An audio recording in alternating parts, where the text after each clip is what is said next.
Hey guys, and welcome back to another YouTube video, and in this video I'll be doing my AFL Grand Final prediction, going through and tipping the result, as well as some other things such as Norm Smith, first goal, etc, margin, we get that, etc. So anyway, and I will also be going through and reviewing my tips from the prelim finals as well. So in the prelims, in the first game of the prelims, it was Sydney versus Port Adelaide. I had Sydney by 16.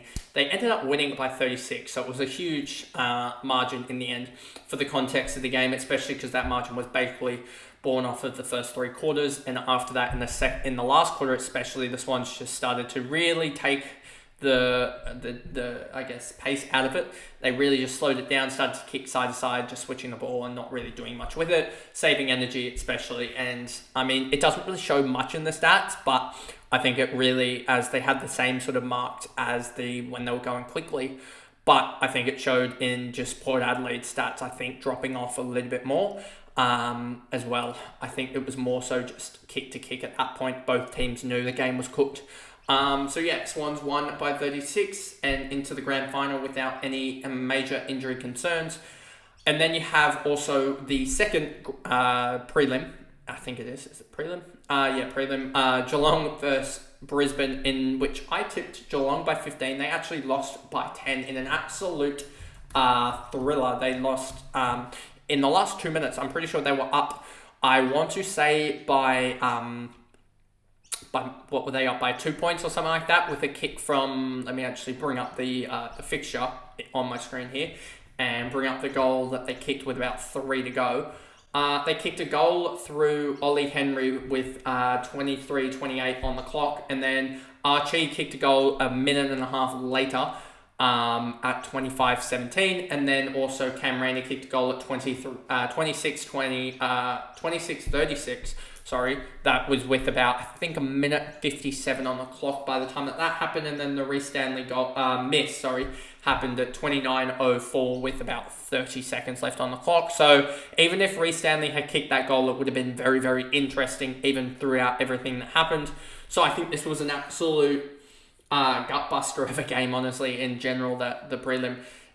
For the Brisbane Lions, they really got through, but they took a lot of damage in the game. Oscar McInerney out for the grand final with a dislocated shoulder.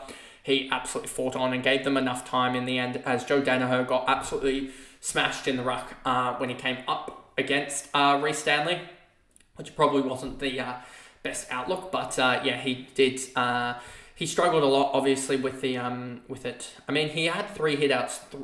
3 of his 9 hitouts were to advantage and 2 intercept marks, but yeah, he didn't use the ball as well, I don't think, when he had it to Joe Danaher. But anyway, they got the job done in the end, and they came out victorious by 10 points, and they go into a grand final now. Both teams runners-up in recent times, Sydney in 2022 to Geelong, Brisbane last year to Collingwood.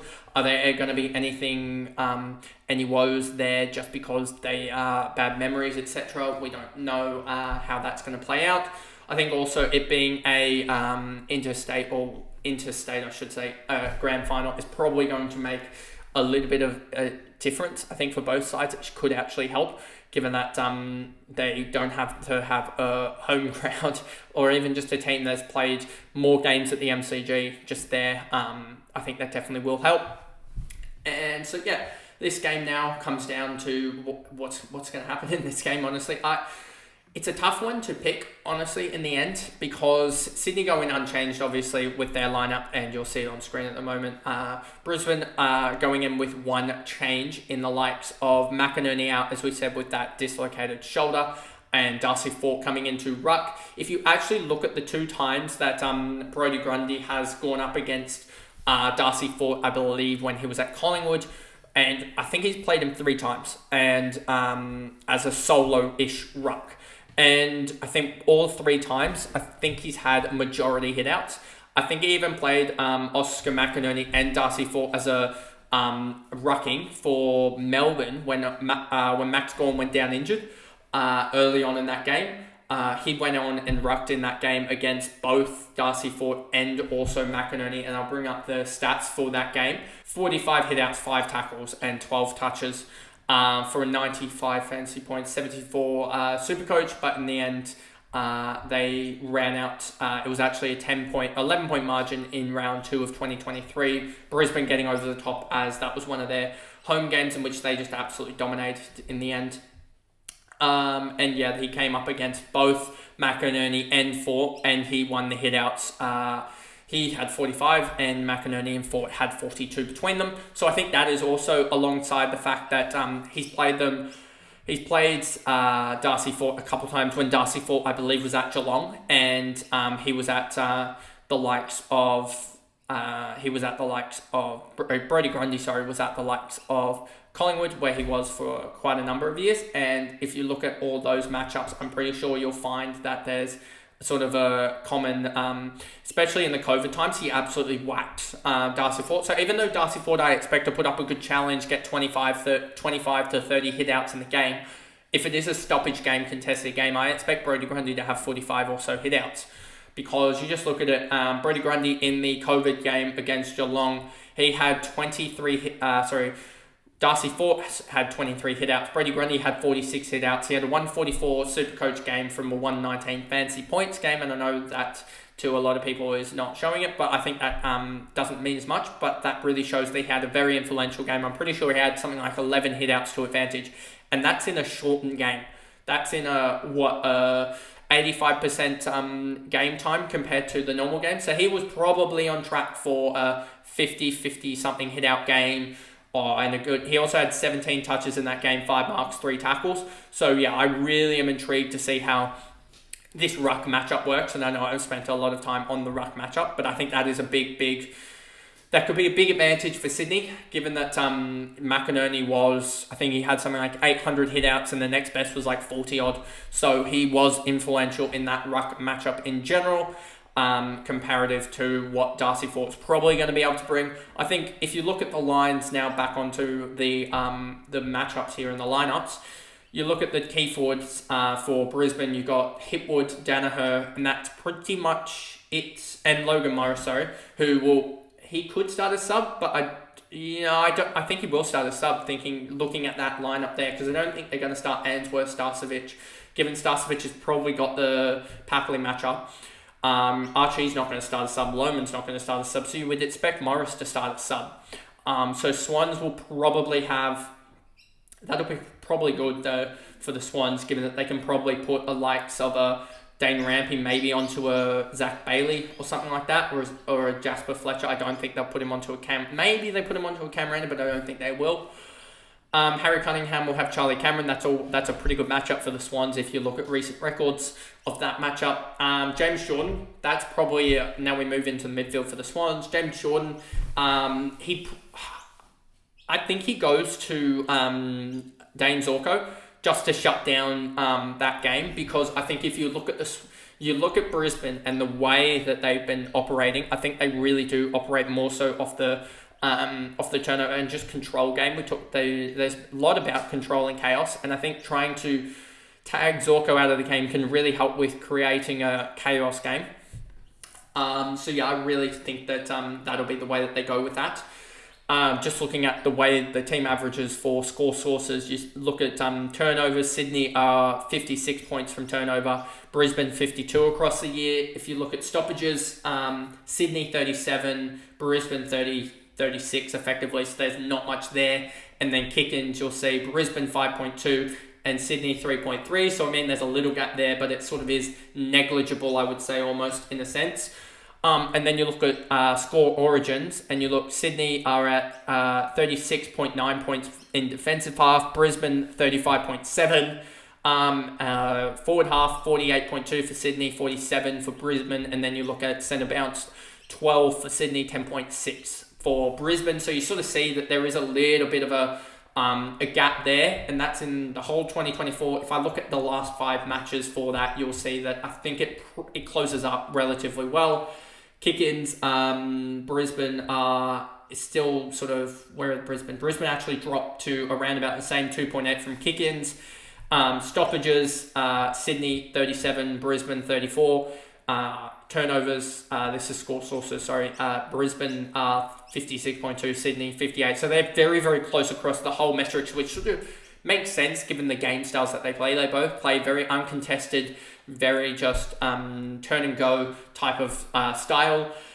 And so I think it very much lines up to them having very similar score sources across the whole ground. You look at in the last 5 score sources from defensive half, 36 for Sydney, 34.6 for Brisbane.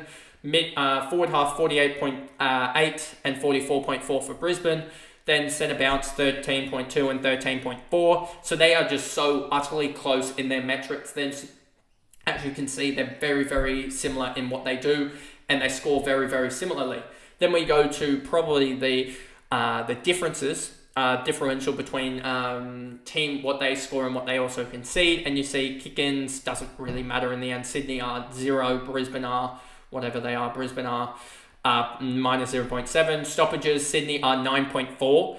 And Brisbane are actually down, where are they? Brisbane are at 3.8. So that's, I think, big. When you look at differential, Sydney are actually really good at defending stoppages as score sources, whereas Brisbane aren't so as good. I mean, they're still good, Brisbane 3.8. But I think it shows, given that Sydney actually, I think if you actually look at the differentials here in clearances, Sydney are only a +6 clearance side, whereas Brisbane are a 4.7, which just shows Sydney are a lot more damaging per clearance, whereas Brisbane aren't so much a damage per clearance side. They're very much a mass clearance, and that's how they'll win. And then turnovers, Brisbane are a +13.2, whereas Sydney are an 11.1. Then we look at the score sources differential, and that's where I think it definitely does show a little bit of a difference. If you look at, and I think it's more about the way that they sort of defend a little bit more. If you look at the defensive half scoring, you'll see Sydney at 10 and Brisbane are all the way down at 2.6. So I think it shows that Sydney are able to slingshot a lot better than Brisbane are. And Brisbane actually, because you look at all the fact that Brisbane aren't able to defend this the slingshot as well as Sydney are, given that that's probably a more metric, given that there's much more, that's how they score is very, very even. It must show in the defensive or the opposition scoring patterns that's how they sort of concede more. So Sydney are a lot better at defending the forward, the defensive half transitions than Brisbane are able to do that. So that's probably a win for Sydney. Forward half scoring, Brisbane are one of the best and Sydney are third at 8.4, but Brisbane are at 15.1, which shows that they are, Brisbane are a lot able to just sort of turn the ball over in their forward 50 or in that forward half, and they're able to transition it very, very quickly and get a score. Whereas Sydney are still pretty good at 8.4, but they still do concede quite a little bit more than Brisbane do, given that their metrics were very the same.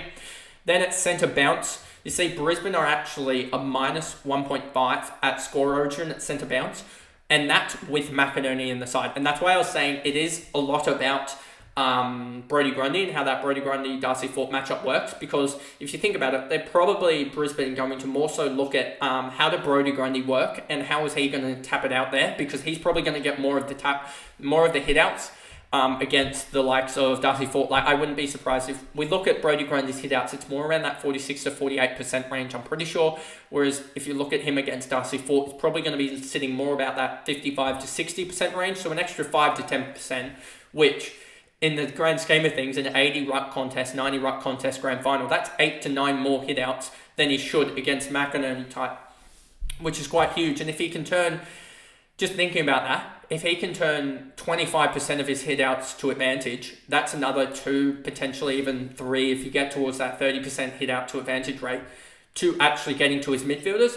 And if Sydney are so much more damaging off clearance than a lot of other sides, like they're one of the best in the comp, I think Western Bulldogs might be just as good. But if you think about that, with Brisbane's weaker midfield in terms of defensive half, then that could be really, really damaging for the game, because that could be a score source that could be potentially 1 or 2 goal swing just off the fact of that matchup of McInerney just around the ground in general. And that could be a massive difference in the long run.